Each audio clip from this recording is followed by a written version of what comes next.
What is up guys, Staxo here. A common question that Talon players often ask me is whether they should be taking Thunderlords or Stormraiders. Now a lot of Talon players will say to always go with Stormraiders, and this is true to an extent. Stormraiders is a very versatile keystone that synergizes extremely well with Talon's kit. But does this mean that Thunderlords is a bad keystone and that you should never consider it an option? Personally, I switch between the two keystones depending on my lane matchup. In this video, I'm going to go over the pros and cons of both keystone masteries, as well as situations and examples of when to take each one.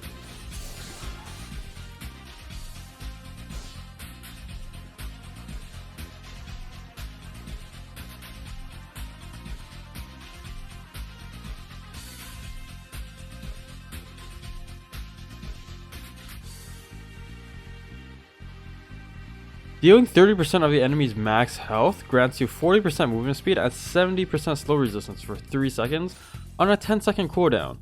Now although Stormraiders grants us 0 damage, the utility it brings very well makes up for it. Thanks to Stormraiders' short cooldown, combined with Talon's Rake being on a 9-second cooldown, you'll be able to proc Stormraiders almost every time you connect with a combo. Stormraiders grants an escape route after an engage. Unlike other assassins, Talon doesn't really have an escape mechanism after he goes in. He has his parkour, but you won't always have an easy access wall to use to escape after engaging. A common situation is that you'll often jump in and assassinate an enemy, but get CC'd and killed quickly afterwards. Stormraiders allows Talon to run out of the fight after he has blown his whole combo, and then wait out his cooldowns before re-engaging. It also makes trades in lane safer, as you will be able to run back to a safe distance after the trade. Although you lose the burst damage from Thunderlords, you can make up for the missing damage by following your target with auto attacks from your bonus move speed. An issue with this, however, is that you will be staying in the fight much longer in order to make up for the damage lost.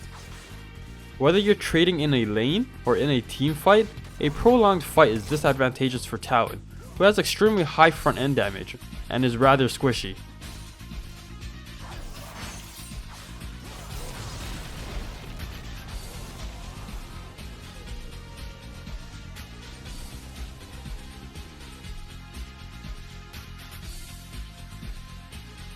Thunderlords will deal a small amount of magic damage upon landing your third attack or damaging spell against the same champion.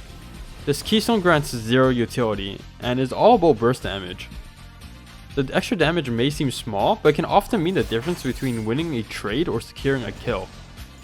In addition, the damage from Thunderlords is magical and scales with bonus attack damage, which means it won't be mitigated when your opponent starts stacking armor or if they went ninja tobbies.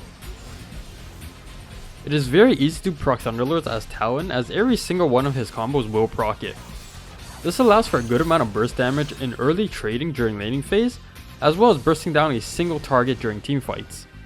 Thunderlords, however, has a 25-second cooldown in the early game, scaling down to 15 seconds as the game goes on.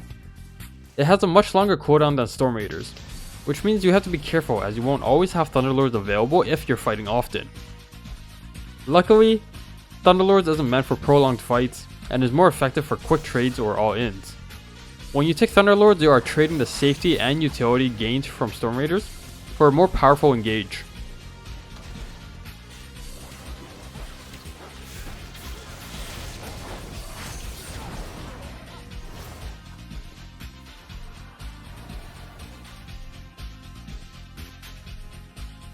In that case, which one should you take? To which I answer, it is situational. Both are amazing masters for Talon that each have their own different strengths and weaknesses.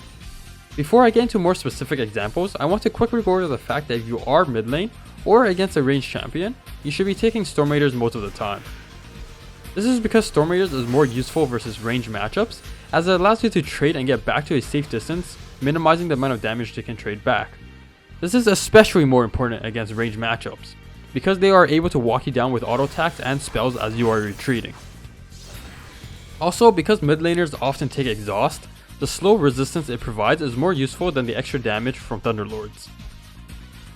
On the other hand, most top laners take Teleport, which is a non-combat summoner spell.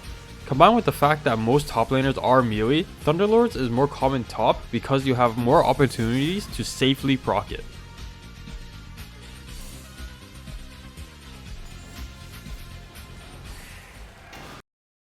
The most important part of the game for Talon is his early to mid game. Picking the appropriate keystone against your lane matchup can often win or lose you the lane. Consider the following example. Both Darius and Renekton are similar champions due to the fact that both of them are very strong in lane against other melee champions.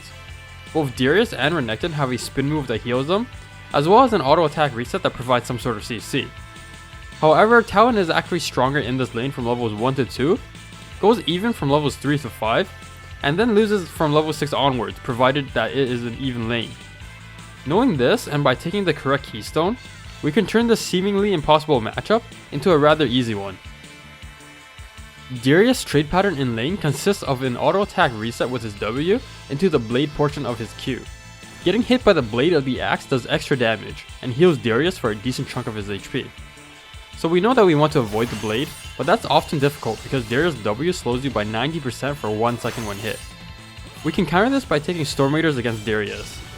Stormraiders' bonus move speed, in addition to the 70% slow resistance, allows us to dodge a blade portion by either running out and away, or by sticking close to Darius as the handle portion of his Q does minimal damage and does not heal him.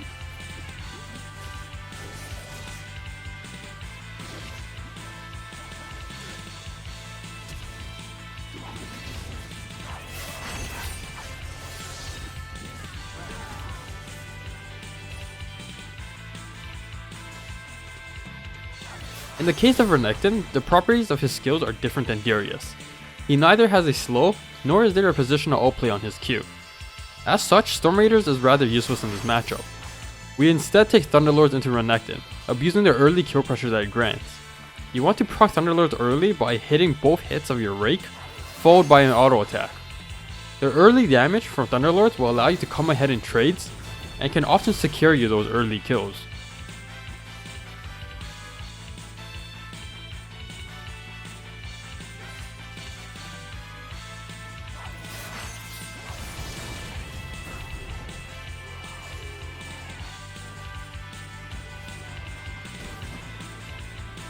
These are just two examples of how choosing a certain keystone can greatly affect your laning. In the end, all of this is my personal opinion based on my experiences. You may or may not agree with my choices or evaluations of the keystones. Choosing Stormraiders or Thunderlords all come down to personal preference and playstyle. Many players prefer the speed increase from Stormraiders, while some like the added damage and kill pressure from Thunderlords. My advice to you is to give both of them a try and come to your own conclusions on which one you should take depending on what situation. My name is Staxo, thanks for watching, and I'll see you guys next time.